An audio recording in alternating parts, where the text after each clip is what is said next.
در یک روز گرم سپتامبر 1997 خیابان‌های شلوغ عمان پایتخت اردن شاهد رویدادی بود که می‌توانست مسیر تاریخ خاورمیانه را تغییر دهد. خالد مشعل، یکی از رهبران ارشد جنبش حماس، در حالی که از خودروی خود پیاده می‌شد تا به دفتر کارش برود، ناگهان با دو گردشگر کانادایی مواجه شد. آنچه در ثانیه‌های بعد اتفاق افتاد، آغاز یکی از جنجالی ترین عملیات‌های سازمان اطلاعاتی اسرائیل، موساد بود. دو مرد که بعدها مشخص شد مأموران موساد هستند، با استفاده از یک دستگاه مخصوص سمی مرموز را به گوش مشعل اسپری کردند.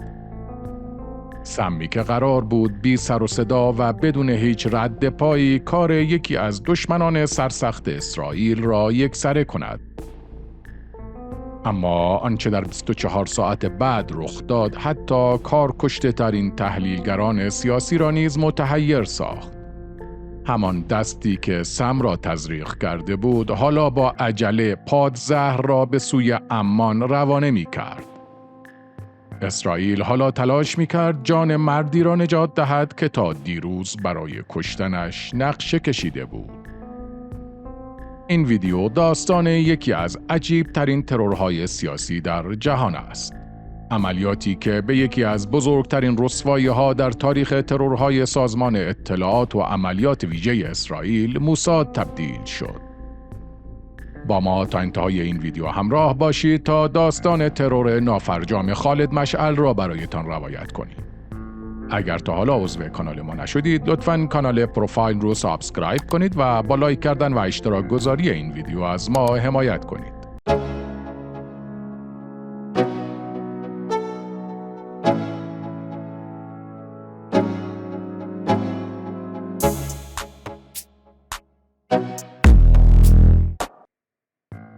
در دهه 1990 تنش‌ها میان اسرائیل و گروه‌های فلسطینی به اوج خود رسیده بود. در حالی که سازمان آزادی بخش فلسطین به رهبری یاسر عرفات از مبارزه با اسرائیل دست کشیده و قرارداد صلح امضا کرده بود، جنبش حماس که در سال 1987 تأسیس شده بود، به عنوان یکی از اصلی ترین گروه‌های مخالف اسرائیل شناخته می‌شد و حملات انتحاری متعددی را علیه اسرائیل طراحی و اجرا می‌کرد.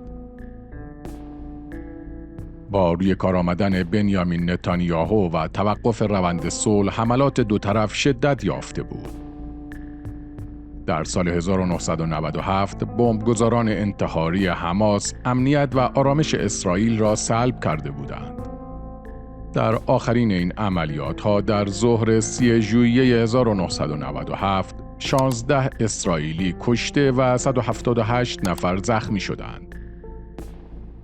فردای آن روز نتانیاهو ژنرال دانی یاتوم رئیس وقت موساد را احضار کرده و از او یک فهرست ترور خواست. با دیدن فهرست اولیه نتانیاهو مخالفت کرد و گفت برایم یک ماهی بزرگ بیاورید، نه این ریزه میزه ها را. مشکل دستگاه اطلاعاتی اسرائیل این بود که رهبران حماس در اردن بودند که اسرائیل 3 سال پیش با آن کشور قرارداد صلح امضا کرده بود. بنابراین آنها نمی توانستند بدون مجوز اردنی‌ها در این کشور دست به عملیات بزنند. در نتیجه نتانیاهو گفت این خیلی مهم است که عملیات بی سر و صدا و نامحسوس انجام شود. او نمی‌خواست روابط با اردن را به خطر بیندازد. در جلسه بعدی سران موساد با نخست وزیر اسرائیل یک فهرست 4 نفره تهیه شده بود. موسی ابو مرزوق رئیس دفتر سیاسی حماس، خالد مشعل معاون مرزوق، محمد نزال سخنگوی حماس و ابراهیم اوشه از اعضای ارشد دفتر سیاسی حماس. تابعیت آمریکایی مرزوق مانعی برای نتانیاهو محسوب نمی‌شد، اما موساد را نگران می‌کرد. به همین دلیل او به انتهای فهرست رفت و نام خالد مشعل را بالا آورد. حالا با انتخاب گزینه نهایی، کشتن مشعل باید طوری انجام می‌شد که به نظر برسد به مرگ طبیعی مرده. گزینه‌های بمبگذاری خودرو و شلیک به مشعل رد شد. آنچه نهایتاً تایید شد این بود که نوعی اسپری سمی به پوست بدن خالد مشعل زده شود و او لحظاتی بعد به کما می رفت و 4 ساعت بعد هرگز بیدار نمی شد. ماده سمی لوفنتانیل بود که مخدری بسیار قدرتمندتر از فنتانیل بود. فنتانیل خود 100 برابر قدرت تخدیر بیشتری از مورفین دارد. به گفته رونین برگمن، آن روزها برخی در موساد لوفنتانیل را معجون خدایان می‌نامیدند. بنا شد میزان کشنده از این ماده به طور مخفیانه و با استفاده از یک وسیله فراسوت وارد بدن مشعل شود. آن وقت مرگ او چیزی بیشتر از سکته یا یک حمله قلبی به نظر نمی رسید. میشکا بن دیوید، سرتیم ترورهای موساد میگوید ابتدا مانورها و تمرین‌های لازم توسط ماموران موساد در پایگاه‌ها و ستادهای این سازمان در تل‌آویو انجام شد تا اینکه واحد عملیاتی مطمئن شد که به تکنیک لازم برای انجام ترور دست یافته. طبعاً تمرین‌ها در خیابان‌های تل‌آویو با آب معمولی انجام می‌شد تا ببینیم مردم وقتی اسپری به آنها زده می‌شود چگونه عکس‌العمل نشان می‌دهند و عاملان حمله باید در برابر چه واکنشی داشته باشند. مردم اغلب برمیگشتند تا ببینند چه چیزی به آنها اسپری شده است. از این تمرین‌ها دریافتیم که لازم است 2 نفر پشت سر مشعل حرکت کنند. یکی از آنها ابزار اسپری را همراه داشته باشد و دیگری هم یک قوطی نوشیدنی گازدار و درست در لحظه‌ای که همکارش سم را با وسیله فراسوت که به کف دستش چسبانده شده به سمت مشعل اسپری می‌کند، آن یکی قوطی نوشیدنی گازدار را تکان داده و باز کند. وقتی مشعل برمیگشت تا ببیند چه شده و این چیز مرطوبی که روی گردنش حس کرده چه بوده، فقط 2 گردشگر را میدید که یک بطری کف کرده نوشیدنی در دستشان است. اعضای گروه ترور 19 سپتامبر با پاسپورت‌های کانادایی و در پوشش توریست وارد اردن شدند. بینشان یک زن متخصص بیهوشی هم با نام مستعار دکتر پلاتینیوم حضور داشت. برای 5 روز پیاپی شرایط برای اجرای عملیات مناسب نبود تا آنکه در 25 سپتامبر، یعنی آخرین روزی که نیروهای موساد قرار بود به دلیل تمام شدن مهلت ویزاها چه نقشه را اجرا کرده و چه نکرده اردن را ترک کنند، فرصتی پیش آمد تا مأموریت اجرا شود. سرتیم ترورهای موساد هم که به همراه تیم به اردن رفته بود میگوید دلیل رفتن خود من این بود که یک پادزر را با خود ببرم تا چنانچه یکی از عاملان حمله خودش مسموم شد بتوانیم او را از مرگ نجات دهیم. ما نمیدانستیم که مشعل دقیقاً چه عکس‌العملی نشان خواهد داد و به هر حال احتمال اینکه یکی از عاملان حمله هم مسموم شود وجود داشت. این پادزر بسیار بسیار کوچک بود و میشد آن را در لوازم آرایش هر مسافری جا داد. نحوه استفاده از آن هم ساده بود و همچون یک آمپول به فرد مسموم تزریق میشد. من در هتل خود مستقر بودم و قرار بود چنانچه هر یک از عاملان حمله مسموم شد به اتاق من در هتل مراجعه کند. در لحظات اجرای ترور، پیاده شدن خارج از برنامه دختر مشعل از خودرو باعث شد حواس راننده مشعل به 2 فردی که پشت سر او در پیاده رو بودند جلب و متوجه بیرون آوردن نوشیدنی و حرکات مشکوک آنها شود. در نتیجه اضطراب اسرائیلی‌ها، سم به جای آنکه روی گردن مشعل بریزد، داخل گوش او رفت. با این حال همچنان کارآمد بود و می توانست او را ظرف مدتی کوتاه از پا در بیاورد. مشعل شروع به فرار کرد و از معرکه دور شد. اما راننده‌اش و یک عابر فلسطینی همراه با یکدیگر 2 مأمور اسرائیلی را پس از زد و خورد به پاسگاه پلیس تحویل دادند. در این فاصله مشعل که متوجه سوء قصد شده بود، همکارانش را به جلسه اضطراری فراخواند. آنها تصمیم گرفتند رسانه‌ها را در جریان قرار دهند. در عین حال هیچ نشانه‌ای از سوء قصد و یا ترور وجود نداشت. با رسانی شدن ماجرا، دولت اردن هر گونه سوء قصد به مشعل را رد کرد و ماجرا را درگیری و زد و خورد محافظ مشعل با 2 توریست خارجی عنوان کرد. 2 عامل موساد هم که در ایستگاه پلیس بودند فکر می‌کردند با توجه به پوشش کاناداییشان آزاد خواهند شد. اما با رسانه‌ای شدن ماجرا و حساس شدن مقامات و خبرنگاران چنین نشد. پلیس اردن عوامل موساد را تفتیش کرد و با دیدن چسب زخمی که هیچ زخمی زیرش نبود و برای چسباندن دستگاه فراسوت پاشش سم به کار رفته بود، بیشتر به آنها مشکوک شد. رئیس ایستگاه پلیس تصمیم گرفت با سفارت کانادا تماس بگیرد و هویت این دو را چک کند. به او گفته شد که 15 دقیقه دیگر پاسخ خواهند داد. سفارت با کانادا تماس گرفت و بلافاصله فهمیدند که پاسپورت‌ها قلابی است. کاردار کانادا هم به مقر پلیس رفته بود تا با آنها دیدار کند، اما 2 مأمور موساد حاضر نشدند با او ملاقات کنند. 1 ساعت بعد از سوء قصد، حال مشعل کم کم خراب شد. إلى أن وصلنا مدينة الحسين الطبية، وهناك تم إدخالنا إلى غرفة في المستشفى، تجمع حولي الأطباء. هنا زادت حالتي سوءا، زاد إحساسي بالنعاس، حتى أتذكر آخر تلك اللحظات أجلسوني، لأن شعروا أنه وأنا مستلقي على السرير بدأت أنام، يعني حالة النعاس كانت شديدة، ويبدو أن السم المستعمل من خصائصه إحداث حالة النعاس، لأنه كما عرفت لاحقا أنه السم يضرب. حالا با دستگیری عوامل ترور و پناه بردن مابقی تیم موساد به سفارت اسرائیل در عمان کار گره خورده و دولت اسرائیل متوجه شد هم این 2 مأمور و هم چند مأمور دیگر مستقر در سفارت در خطرند. از طرف دیگر پزشکان متوجه شده بودند مشعل که مرتب بیهوش میشد و به هوش می آمد هنگام خواب تنفس نمی کند. بنابراین فهمیدند که اگر بخوابد می میرد.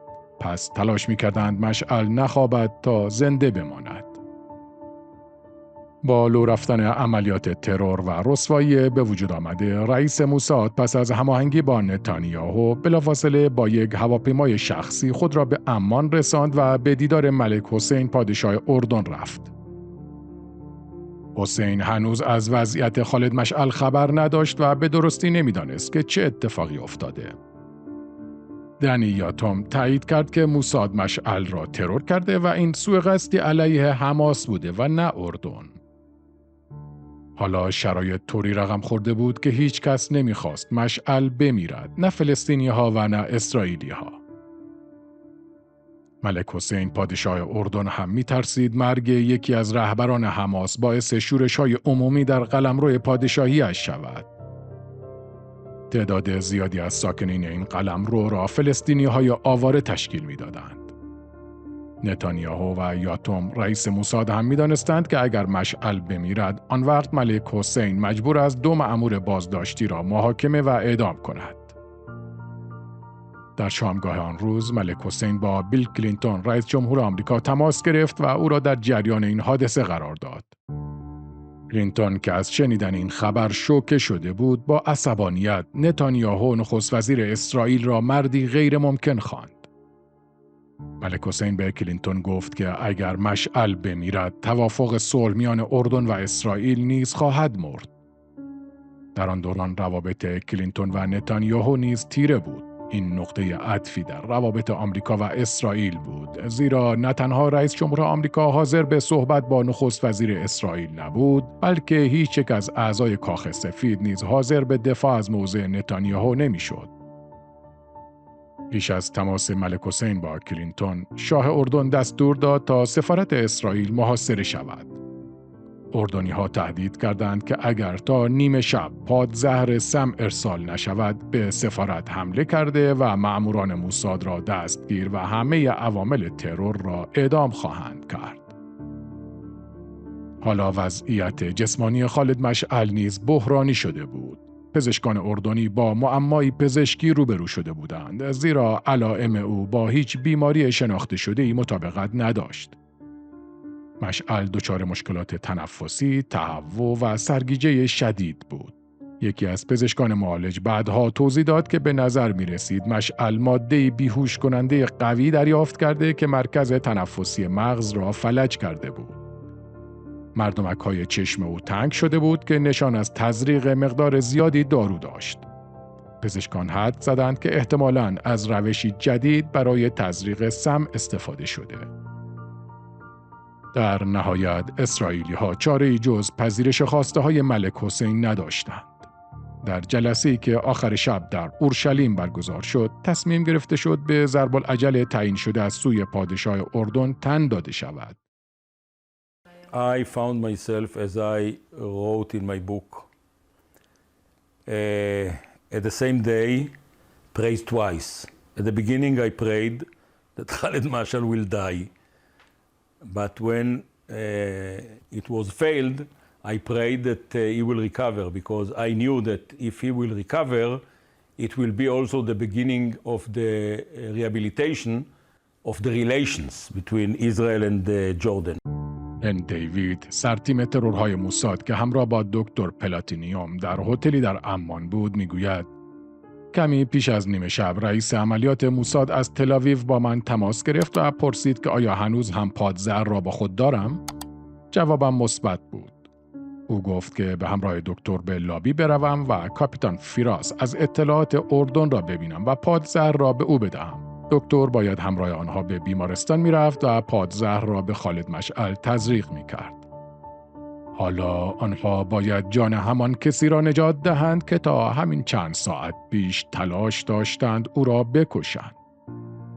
اردنی‌ها نپذیرفتند که دکتر موساد به خالد مشعل نزدیک شود. مشعل زیر دستگاه تنفس مصنوعی بود، اما روشن بود که به آرامی در حال جان دادن است. اردنی‌ها تصمیم گرفتند که پادزهر را خودشان تزریق کنند. ساعتی بعد حال مشعل به سرعت خوب شد. او که 5 شنبه شب بیهوش شده بود، صبح شنبه از خواب عمیقی که رفته بود بیدار شد.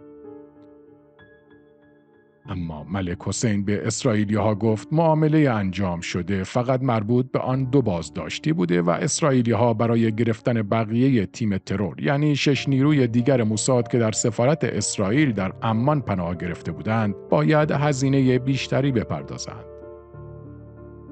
و همه ارتباطات با دولت اسرائیل را هم به حالت تعلیق درآورد.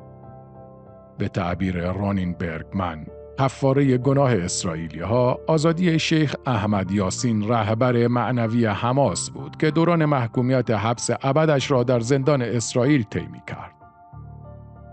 عملیات ناموفق ترور خالد مشعل یکی از بزرگترین شکست‌های موساد در تاریخ این سازمان محسوب می‌شود. لمحاولة آثمة استهدفت حياته، وعولج الأمر بما استحق.